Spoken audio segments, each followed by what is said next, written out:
se va a ir con trabajo la reconstrucción, para notificar a Editora Perú.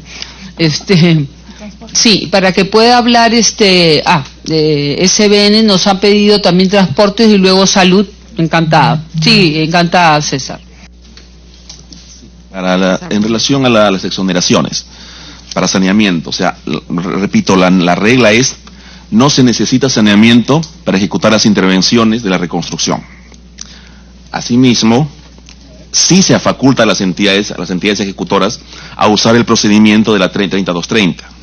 Como son intervenciones de reconstrucción, están exoneradas de todo. Estas. Entonces, de todos los procedimientos administrativos, y que hay que entenderlos en sentido amplio. Por tanto, si tienen el incumplimiento de esto genera responsabilidades para los funcionarios, o sea, por no cumplirlo, por no priorizarlo, o sea, si tienen algún problema con las exoneraciones en el marco de este procedimiento, pues comuníquenlo, porque hay que exigir responsabilidad a los funcionarios que no están cumpliendo con la exoneración.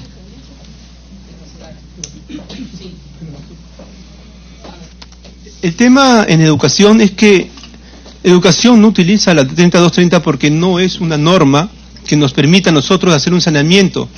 Nuestros locales escolares en muchos casos ya cuentan con un derecho. Normalmente lo que hacemos nosotros es regularizar ese derecho que existe con relación a una nueva realidad física que podamos tener a partir de un levantamiento. Y de ser así, la 3230 en esos casos no nos posibilita, porque no estamos hablando de prescribir administrativamente la propiedad de un privado, no estamos hablando de liberarlo en la adquisición de bienes, estamos hablando de regularizar derechos que ya tenemos. Entonces, aplicar, y ese ha sido un gran problema que hemos tenido también con registros, y que se superó con el reglamento, cuando en el reglamento pusimos, se incorporó no solamente la 3230, sino otras normas de saneamiento. Así lo dice, está en el reglamento de la ley de reconstrucción, y justamente fue un tema que lo vimos cuando se estuvo viendo el reglamento, porque Registros Públicos nos decía que todo aquello que no estuviese expresamente dicho por la 3230 no podía ser objeto de saneamiento y de exoneración correspondiente. Entonces, si el Ministerio de Educación, y no sé si le pasa a los otros sectores, no puede usar esa norma porque no es parte para efectos del saneamiento que tenemos que hacer, entonces vamos a estar ligados al tema de cobros. Y lo que le decía está en los procedimientos prioritarios.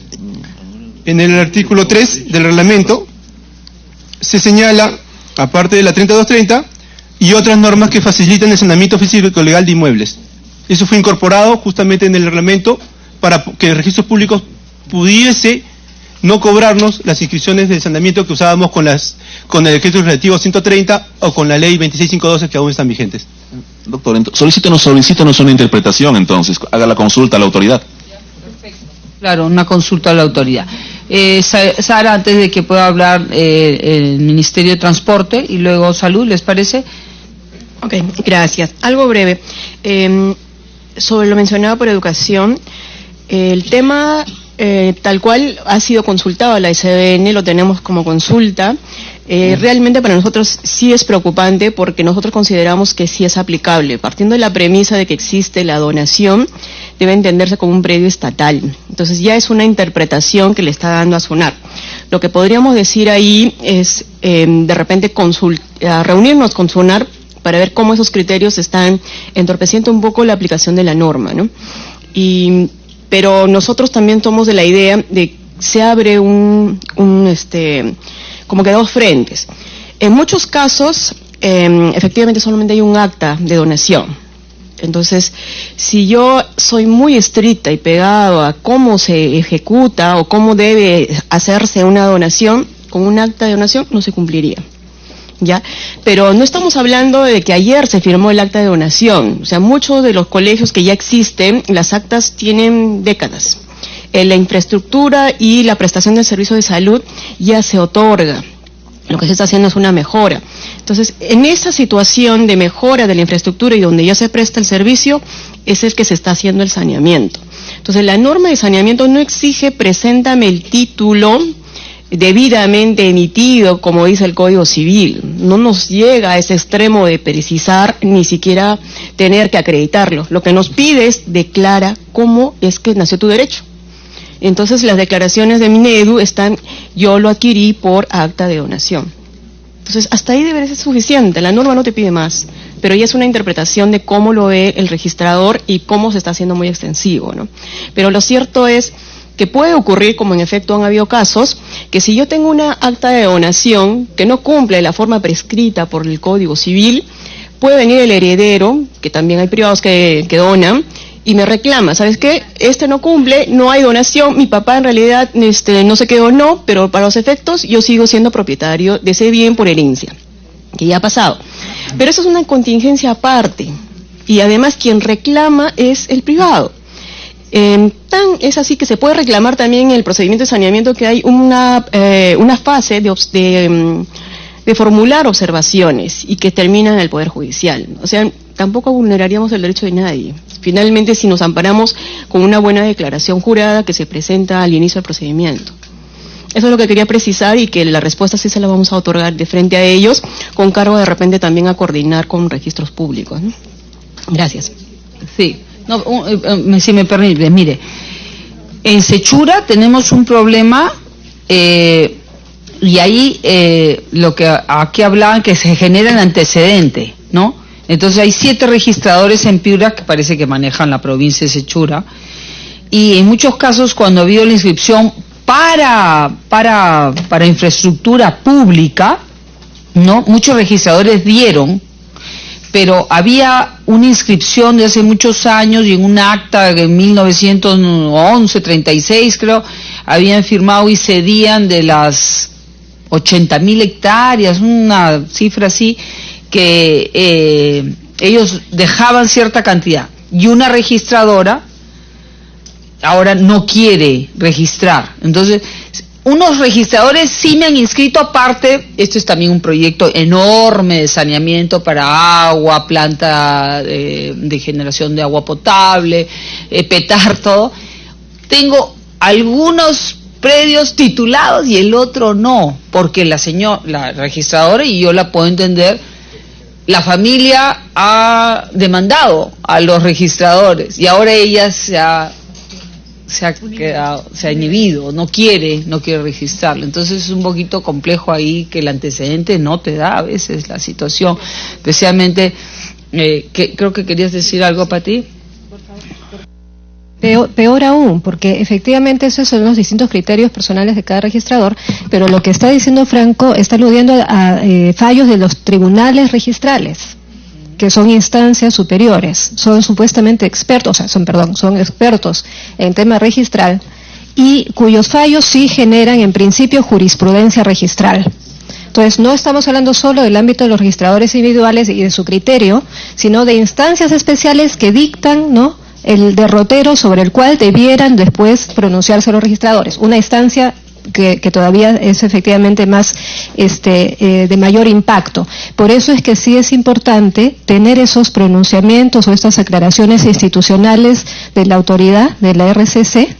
Es importante consultarle y que emitan esa comunicación que pueda ser además difundida a nivel nacional, junto con las opiniones de CBN. Eso es la rectoría. Los rectores se pronuncian y efectivamente el lineamiento está muchísimo más claro.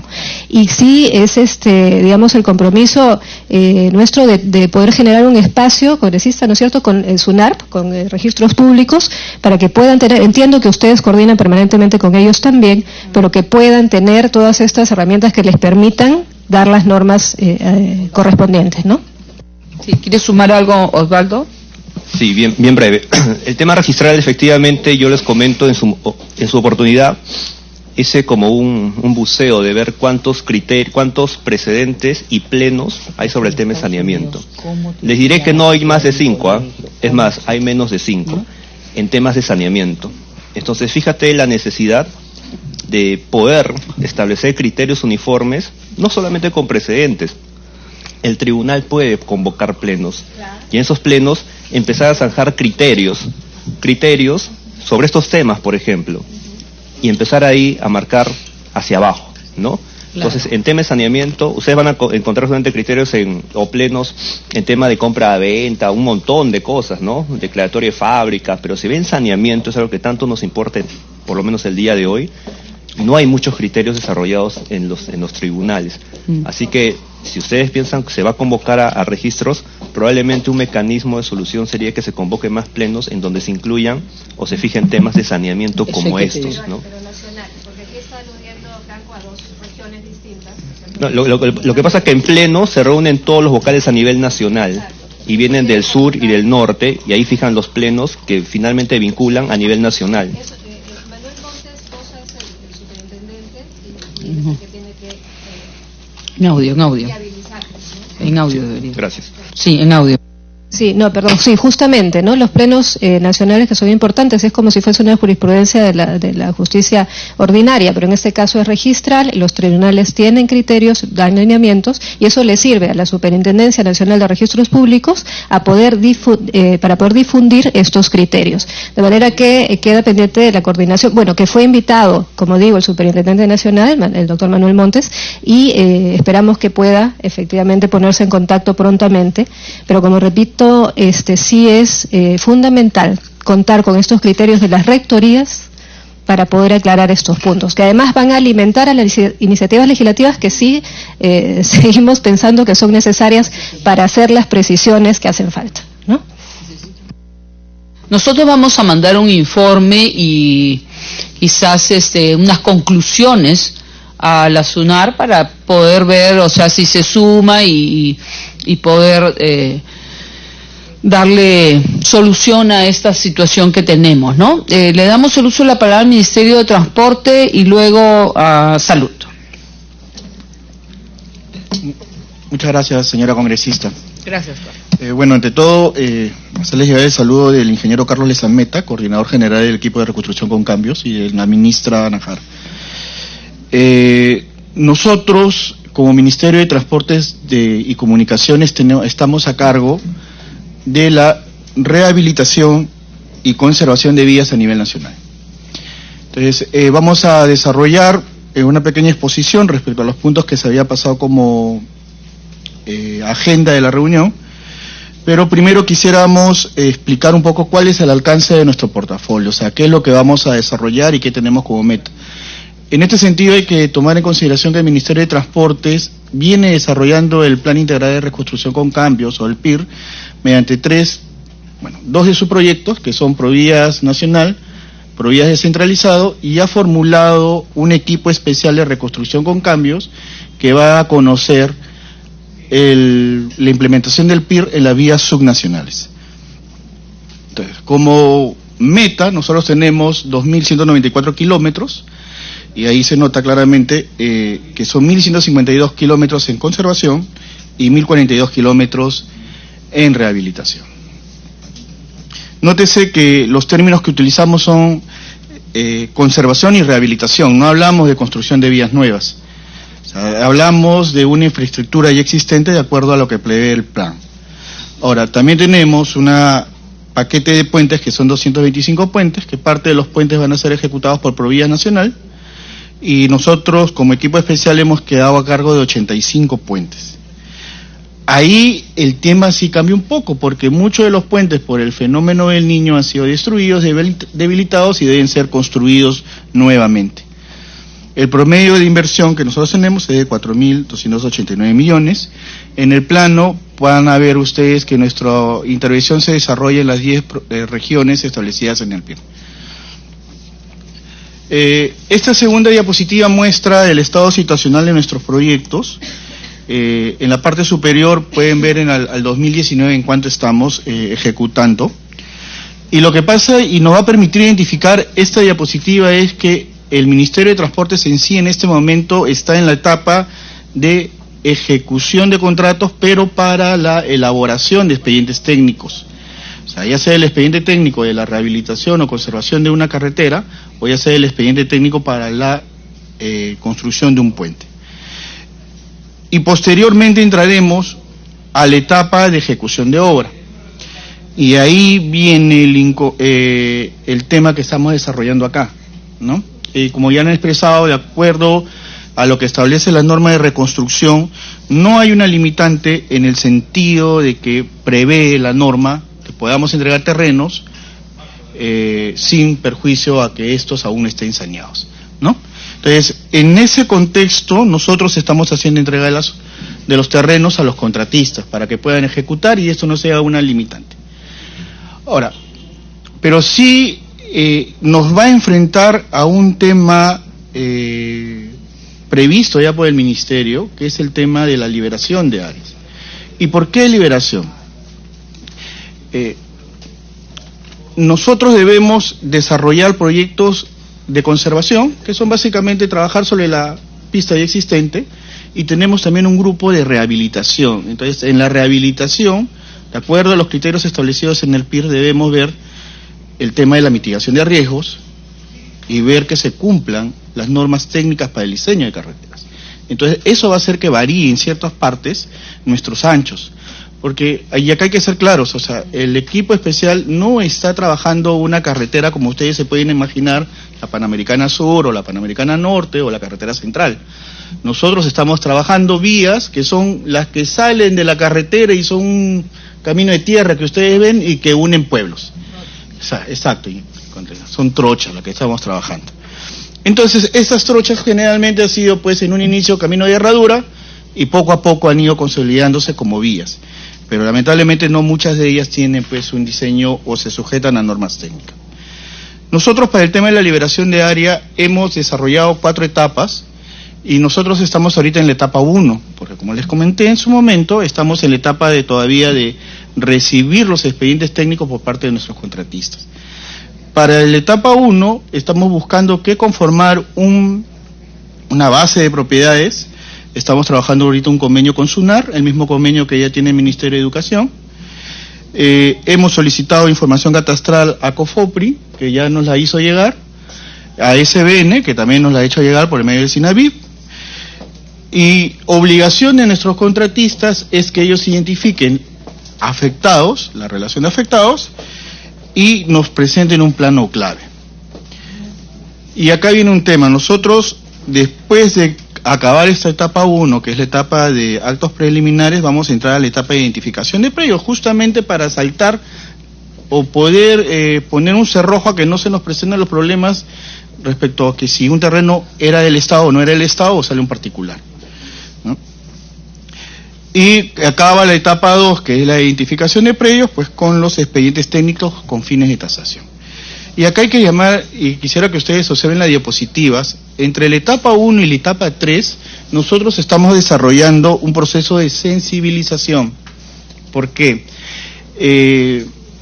Si bien es cierto, las personas, la población en sí que va a ser beneficiada con la obra, está esperando que les reconozcan, pues, un derecho por las áreas que ellas puedan ceder para la construcción de la vía. Pero la ejecución de ese proyecto en sí, de reconocimiento y pago, tiene un proceso especial que está regulado en la 1192 y que tiene un tiempo de ejecución. Un tiempo de ejecución que no nos va a permitir articular la fecha donde me entregan el expediente técnico y la fecha de inicio de ejecución de obra, ¿no? Acá hay que recordar que para el inicio de ejecución de la obra, el contratista debe tener ya liberadas las áreas. Entonces, el plazo es corto. Entonces, la finalidad del proceso de sensibilización es trabajar con las autoridades locales, trabajar con la población en conjunto, mediante un equipo social, y que explique los beneficios de nuestro proyecto, porque la gente o la población tiene muy enclavado en el chip que si va a pasar una vía, me vas a afectar y por lo tanto yo no soy beneficiario, yo soy afectado. Entonces, la idea es, y hemos establecido ahí algunos criterios respecto a ver la posibilidad de lograr, en los casos que las afectaciones sean menores, una liberación o una entrega o una cesión voluntaria de los terrenos sin ningún costo, ¿no? Pero en los casos en que la población efectivamente diga, no, vas a afectar mi predio, ¿me tienes que pagar? Sí, pues se tendrá que conformar el expediente de acuerdo a lo que prevé el decreto legislativo 1192. Y esos predios que van a ir a la adquisición porque la persona quiere que se le pague, van a entrar al paquete 3, que es la adquisición, ¿no? Que es ya el tema a desarrollar, el procedimiento de tasación, que tenemos que, y ahí sería bueno que se tome nota del impedimento, de la dificultad que está teniendo la autoridad con el Ministerio de Vivienda respecto al costo de la tasación, porque no es un costo menor, la verdad, ¿no? O sea, si hablamos un número de 4.000 soles por expediente y si lo multiplicamos por los casi 1.500 kilómetros que vamos a rehabilitar o conservar, tenemos un universo de predios impresionante y que ese costo de tasación va a ser un presupuesto aparte, o sea, va a ser demasiado fuerte. Entonces ahí sí sería bueno, señora congresista, que nos puedan apoyar y tal vez articular el esfuerzo de la Autoridad de Reconstrucción con Cambios con el Ministerio de Vivienda, ¿no? Después de esta etapa de adquisición entraríamos en la etapa de saneamiento, donde nosotros ya prevemos que se deban aplicar las normas según el caso en particular, ¿no? Si estamos sobre terreno de propiedad del Estado, veremos la complejidad de aplicar la 1192, artículo 41. Si son predios de propiedad privada, esperemos que para ese momento ya esté definido el rol del reglamento, el decreto legislativo 1358 y se pueden aclarar algunos temas. Pero también de la información previa tenemos muchos predios o muchas carreteras que están desarrollándose sobre comunidades campesinas. Entonces el problema que está afrontando ahorita el Ministerio de Educación va a ser un problema que nos va a saltar a nosotros en algún momento cuando queramos llegar al saneamiento de esas vías. Exacto. Hay que acelerar ese proyecto, señora congresista. En la siguiente diapositiva se desarrolla un poco los actos que les acabo de mencionar, los actos preliminares, la identificación de predios, el tema de la adquisición para aquellas personas que no nos quieran ceder, porque es una realidad que si a una persona la ejecución de un puente donde vas a mitigar un riesgo, vas a tener que elevar la rasante para evitar que sea colapsado, es elevar la rasante, es elevar la plataforma de la carretera. Entonces ahí vas a generar una afectación no menor, o sea, tal vez afectar predios completos. Entonces si la afectación es sobre un predio completo, pues no podríamos ser injustos y decirle, oye, ponte la camiseta por la reconstrucción y cédenos todo, ¿no? Ahí hay que compensarlo. Pero si la afectación resulta siendo mínima, consideramos nosotros, solamente con el efecto de acelerar nuestro proceso, es tratar de, en este tiempo, socializar y lograr, en esos casos, una entrega voluntaria de los terrenos, siempre y cuando la gente esté de acuerdo, no suene una imposición, ¿no? Sí, esa es la idea. Exacto. Y acá viene un tema, hace un momento, pasa la siguiente. Hace un momento les explicaba que nosotros al desarrollar estos caminos de trocha, tenemos que cumplir cierta normatividad técnica. Nuestra labor no se centra solamente en lo que pueda disponer la ley 30556, su reglamento, su texto único ordenado, sino que también debemos cumplir, Ministerio de Transportes como ente rector, tiene que cumplir pues en la formulación de su proyecto las normas técnicas. Entonces tenemos que cumplir ahí con el Decreto Supremo 034/2008, que es la jerarquización, debemos cumplir con el tema del Reglamento Nacional de Gestión e Infraestructura Vial, debemos cumplir con los manuales de diseño geométrico de carretera, los manuales de diseño geométrico de puentes, donde ya te dice, oye, según el manual la vía existente de 2,50 m no era técnico. La vía mínima debe ser de 4 metros en esta situación. Para el volumen de tránsito que hay sobre esta vía, esos 4 metros se van a volver 6. Entonces, y ya nos tendremos que olvidar de esos caminos carrozables, que viene un carro en sentido contrario, búscate un lugar donde pegarte al cerro para que pase, ¿no? Pero eso va a generar afectaciones nuevas, y eso es donde nosotros como equipo estamos buscando socializar y meterle un esfuerzo importante, ¿no? Pero como le decimos siempre, dentro de los parámetros que la ley nos permita, en poder hacer sentir el proyecto a la población como si fuera un proyecto de ellos también, ¿no? Y que es en beneficio y redunda hacia ellos.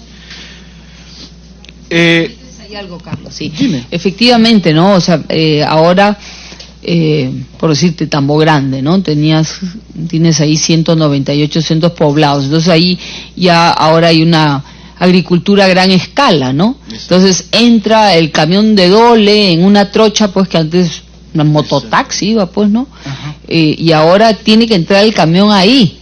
¿no? Entonces, las realidades, de acuerdo a los desarrollos económicos, cambian, ¿no? Tenías un ancho de trocha de 2.50 y ahora pues un camión de triple eje no te entra ahí, ¿no? Definitivamente. Entonces, pero en esas zonas, aunque usted no crea, la gente cede espacios, porque su chacra llega hasta a la trocha, ¿no? Y sí cede sus, ¿no? 5 metros, es gente que es mucho más accesible a veces, imagínate, dentro de su economía, su pequeña economía, que el de grande. El de grande está viendo qué te puede sacar. Si te saca los ojos, te los saca, ¿no?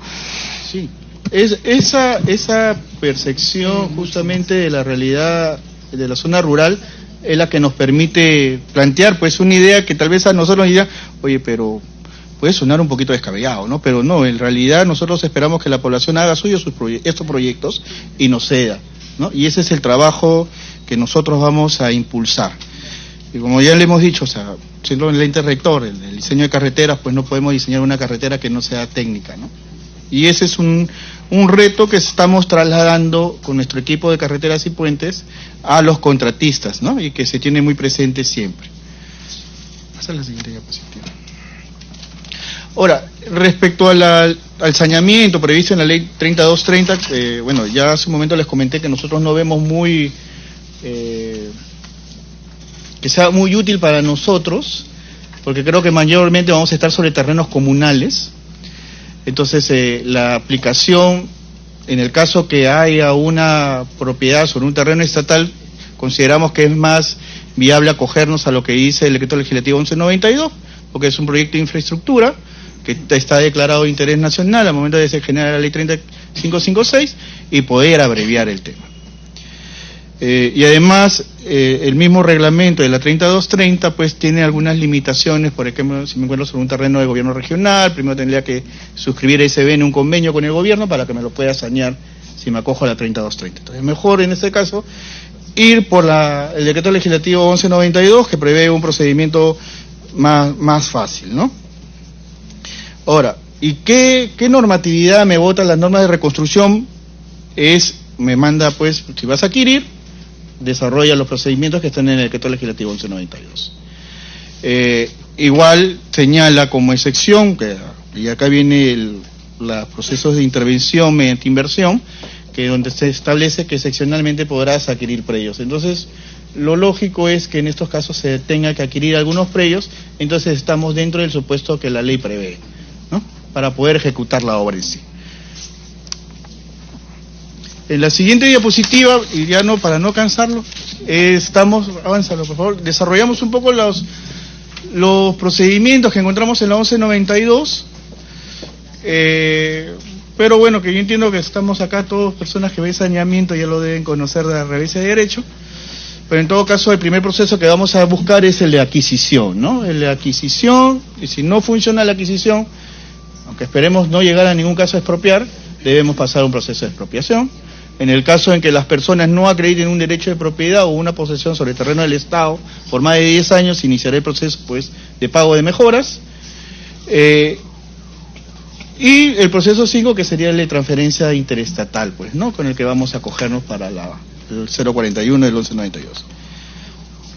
El proceso de liberación de interferencias es algo que estamos trasladando al contratista. Sobre todo en puentes vamos a tener la presencia de líneas de electricidad, por ahí alguna línea de desagüe, y lo que estamos haciendo es que el contratista, dentro de su presupuesto de ejecución de obra, considere el costo de lo que costaría la liberación de esa interferencia, ya para no entrar a desarrollar este procedimiento nosotros mismos como MTC con la entidad, sino que ya lo vea el contratista, la reubicación de las interferencias que puedan existir, ¿no? Los contratistas no se han mostrado ajenos a esto, están de acuerdo, así que esperemos que resulte bien. Ahora, bueno, yo creo que podríamos avanzar a la siguiente diapositiva. En las dificultades identificadas, nosotros hemos desarrollado solamente 3 puntos. La primera es que justamente nosotros desarrollando cada esquema que tenemos previsto para cada uno de nuestros proyectos, y hemos ido tomando contactos pues con las instituciones que van a participar, ¿no? Tanto es así que ya tenemos el tema muy avanzado con SUNAR para el convenio, la información que nos puede dar COFOPRI, el área de Minagri, de Catastro Minagri, y el área de SBN por el medio de SINAVIF. Pero también nos hemos acercado a hablar pues con algunas personas de la DS, del Ministerio de Vivienda, y dicho, oye, espérate un ratito, ¿no? Acá sí tenemos un problema, pero es algo que se tiene que solucionar, ¿no? Porque justamente la idea es, la consulta fue, oye, nosotros estamos exonerados. El hecho que tú tengas que contratar a un perito para que elabore ese expediente no debería estar en contra de que la norma prevé. Pero de todas maneras es algo que se debe conversar, formular y ver la mejor solución para que no sea un entrampamiento más adelante. Lo que sí tenemos un problema que nos puede tomar algo de tiempo en solucionar es el tema de capacidad de gestión de los gobiernos subnacionales. Ahí, ¿qué pasa? Nosotros, al desarrollar el decreto legislativo 1192, debemos conjugar dos normas. La norma que declara la de necesidad pública, que ya la tenemos, pero tenemos que conjugarla con la norma que aprueba el derecho de vía. Al ser nuestras carreteras trochas, que vamos a buscar mejorar, y son zonas rurales, las municipalidades lamentablemente no tienen el derecho de vía aprobado.